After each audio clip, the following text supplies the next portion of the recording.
Da da da da da. Da da da da da. Greetings, fellow armchair Imagineers. Tiki here. And Blue Dragon 5. And we just saw a movie that, Dragon, it's not like we've been waiting like roughly half our lives to see this damn movie as 28-year-olds, right? Yeah, it's been a long time. Well, I'm saying I'm 28, so literally I saw The Incredibles when I was 14. I'm 28 now. That's 14 years in the making. Dragon, I personally have waited half my life to see this movie. My God. Not a big deal at all. But boy, oh boy, my God. So with Tiki, the moment has finally come. The Incredibles 2 has dropped at our feet. And my God, what do we think? Okay, Dragon, this is... Oh, man. Basically, my reaction is I definitely think that this is the best Pixar sequel that's not a Toy Story movie. So I definitely think it's better than Finding Dory, better than the two Car sequels, better than Monsters University. However, Dragon, with that being said, I have to give it a rewatch. This film certainly demands a rewatch. I don't think it's got the same level of magic as the first movie did. Like, unlike the Toy Story films where they all feel like one cohesive narrative, I gotta say, Dragon, I hate to say it, and I know you're going to be mad about me for this, but man, I was missing that time jump. Like, I don't know. To me, this whole movie, there was like an air of familiarity about it. To me, this was like, Dragon, it felt like an extended epilogue in a way, and not in a bad way. But let me just say, all the stuff with the family was really, really good, really on point. Every character that you see on screen here, folks, they all get a lot to do. They all have a really good dynamic with each other. Dragon, that's what I wanted out of the movie. That's what I got from the movie. So in that way, the movie delivers. Obviously, this is like one of those things where it's like it's surreal that it's even happened, right, Dragon? It's like I just walked out of seeing Incredibles 2. So I feel like Bob does. You know what I mean? I feel like just dazed and like, oh my God, what's going on? What's reality? But Dragon, suffice to say, I liked it a lot. I'm not as over the moon about it as I really wanted to be, but I mean, obviously, I don't think it's a disappointment by any stretch. The one thing I will say, Dragon, the one thing that I will say is a disappointment. I was not feeling the villain. I think they did some cool things with the villain. I think there were some cool ideas at play with the villain. I think there was a cool use of the powers there, some cool symbolic, kind of cryptic stuff there. However, I think motivation-wise, without giving anything away, I don't really think it paid off all that well. And maybe a rewatch will help with that, but again, like I said, obviously I don't want to say too much because this is spoiler free. We're going to be doing a full spoiler cast soon. But suffice to say, Dragon, the villain was probably the weakest part for me, which is a shame considering how big of a part Syndrome was to making the first movie the magical thing that it is. So I don't know. That's kind of where I stand on it. All the family stuff is gold. All the family stuff is exactly what I wanted to see out of a second Incredibles outing. But unfortunately, it's just kind of paired with a villain that just didn't keep my interest nearly as much as Syndrome did. So that's kind of where I'm at with it. It's definitely not as good as the original movie, but it's still far and away the best non-Toy Story Pixar sequel. All right, for me... Also, two things, Dragon. I'm sorry. The animation is absolutely stellar, like amazing. The animation is dreamlike. It's just goddamn gorgeous. And also, Giacchino has never been better. Oh yeah, Giacchino definitely worked his on fire in this movie. Okay, go ahead, Dragon. I'm sorry. So my experience, I'm still I had such an awestrucking experience with the movie. I was gobsmacked, and I'm still a little gobsmacked by it. It's like, oh my God, I want Brad Bird to do more movies so bad. I just want more. Brad Bird. Definitely does have the Brad Bird style to it. I will give it that much. Yes, I mean, for me, this met my expectations and then some. Again, my expectations were just one kind of like a Superman 2 continuation. Like I knew it wasn't going to supplant the original. I just wanted to continue the story and kind of measure up to. And I'll say definitely it's a continuation. And again, I'll say this: I think it's definitely, no pun intended, on par with it's on par with the original. With again, I can't get into it here. There's one story reservation that is there in the movie, and it's just I think it's there. I just fear that, and again, a second watch will definitely kind of confirm this. But this at the same time, I'm just feeling that I think the themes are there. I think the ideas there. I'm seeing it. I think you can connect it. It's just it's not as like I said, Dragon, I really do feel like literally what you and I are both experiencing right now is we're in a daze. We're literally like, this is something that we've both waited roughly half our lives to see. And it's over now. And we're like, I don't know about you, but I'm in a point where I frankly don't feel like I'm in a proper point to really give an opinion on this movie at all, because I'm just at a processing point with it right now. You know what I mean? I know I really liked it. I know I was really impressed by it. I also know there's certain things that, you know, could have been done a little bit better. There's definitely certain things that the original surpassed in this movie, but there's also things that this movie surpassed. So I don't know about you, but I'm just kind of like in that, like, to me, Dragon, this is the closest to when I went to go see Hamilton, where it was just like, okay, this is actually happening, but is it really happening? Is this real life? You know what I mean? It's just like, I don't know. That's just kind of the feeling I have right now. I really need to digest this thing again.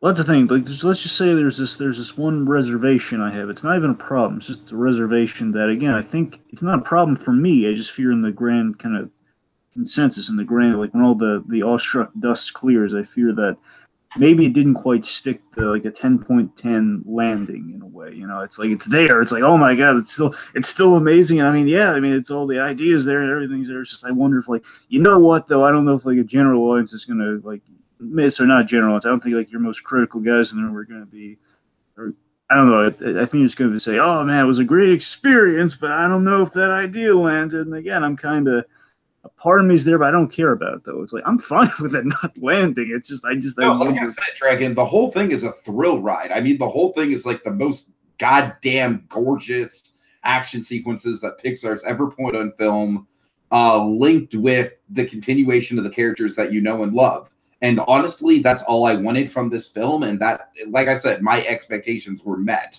I don't think I'm quite as over the moon about it as you are, Dragon, but that's okay. That's totally fine. All film is subjective.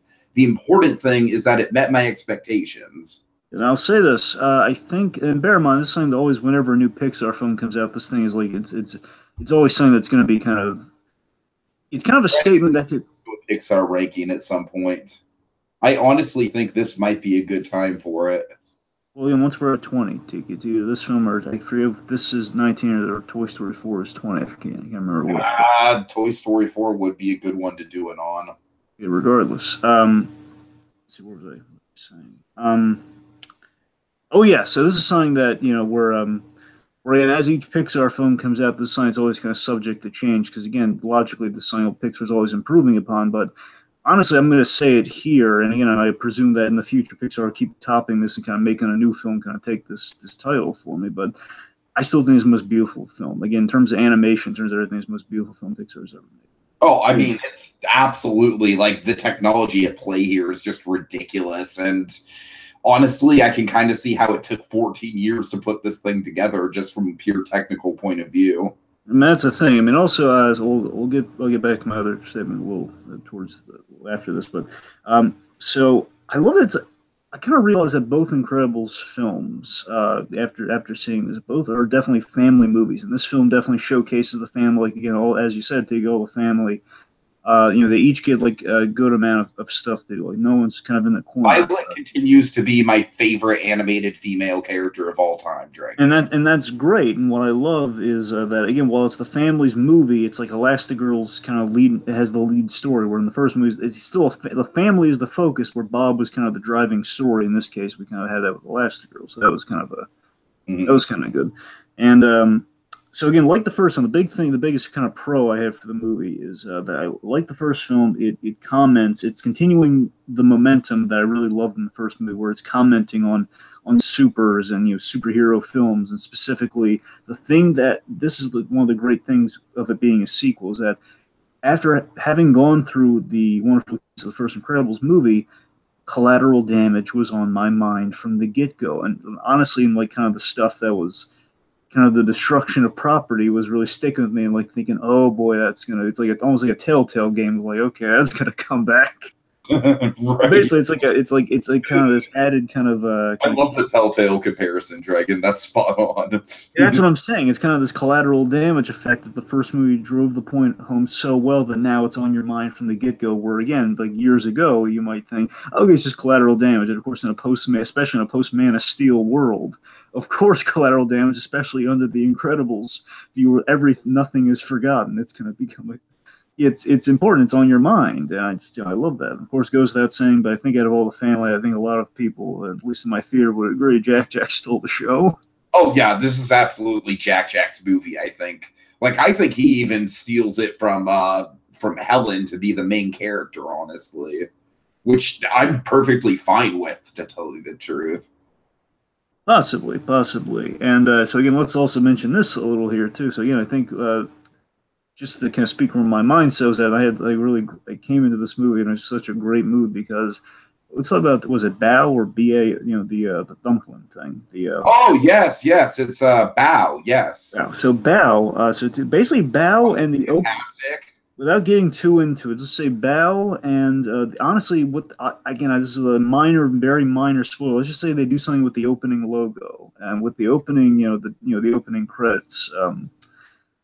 That and Bao, they got me really emotional from the gig. I honestly, I welled up with tears out of the beauty and out of like just the sheer like, oh my god, there's a choice made in each. It's the nostalgia of what they do at the top of the movie that kind of got me and kind of made me well up. But there's this moment in Bao that just kind of like it's so striking. I know exactly what it is, Dragon. I know it is. I caught me. My theater was deafening. We didn't go deaf. We were awestruck. I don't know if it was just my row or because all my buddies were. I don't know. We were all just we're huge animation geeks, and we're just like, oh my god. Okay, that's the thing I love about Bao is that Bao is like the great return to form for a Pixar short after the fucking mess that we made with Olaf's Frozen Adventure. That's the thing. I mean, Bao, it's there's so many great choices, and again, just that one moment mixed with again like the nostalgia of the beginning of The Incredibles. Basically, the beginning of The Incredibles, without saying it all, what it is that it kind of had like a Lucasfilm effect on you. It's like where you see like the long time ago. It absolutely and I kind of knew like as soon as I heard the whole da da da da da. Just what they did with it, it was like, oh my god, that's so beautiful. Again, it kind of welled me up just nostalgically. It's like, oh my god, it's been 14 years and there it is. So obviously, like I said, Dragon, the only reason I can't say I love the film yet is because my head is literally spinning. I'm just like, what the fuck did I just see? Like, I feel like I was just slapped across the face in a way. But obviously, I'm going to see this film again before we do the spoiler cast. And I am definitely going to have a more clear-cut opinion on it once we get into that. Suffice to say, folks, I don't think this is a movie you're going to walk away from disappointed. But I do think this might be a movie where opinions on how great it actually is might vary from person to person. But I do think it is a great movie. So, Dragon, any final thoughts on your end? I'd highly recommend it. I think if you're an Incredibles fan, I think you absolutely need to see this film. Again, it's folks. I said this with Deadpool, but I think it fits even more appropriately with Incredibles 2. Is that again, it's a Superman 2 effect of again we've kind of gotten the origin out of the way, and it was a really good origin, really good beginning to our story. And now we're continuing on. We're getting more adventures. And I'll say this: I'm definitely more open. Not that I was not open before. I'm even more so stoked. Like again, Incredibles has always been the most sequel friendly of any of the Pixar films. I think there's definitely more stories to tell with the Incredibles if they wanted to. It's always a question of like how can they time jump bird. I mean, it always boils down to just that whole. I mean, it took him 14 years to deliver this, and my God, this is great. I mean, again, I'd hope it would not take another 14 years, but again, I would imagine at least 5 years, given like in the next 5 years, we're going to have at least five new original Pixar concepts. They're really trying to they kind of not do sequels, but again, if like they can only do one sequel property again going forward, is let it be Incredibles again. That you open to more story opportunities again like this. I'm sure it's gonna test through the roofs. It's gonna again audiences are gonna love this thing. I'm really hoping that this is like the highest grossing. I hope this supplants the highest grossing animated film of all time. I hope it kind of takes the new record. It'd be great. I don't know. We'll see. Great, yeah. See what happens. Especially because that would just be vindication for us waiting so goddamn long for this thing. I just want nothing but good things for this movie, and it earned it. And I just did. You did a good job, Brad Bird and Company. You guys, you did good work. Thank you. So, in other words, Dragon, the success of this movie is, in a word, combustible. Ask me what it means. What does that mean? It means fire, Rob.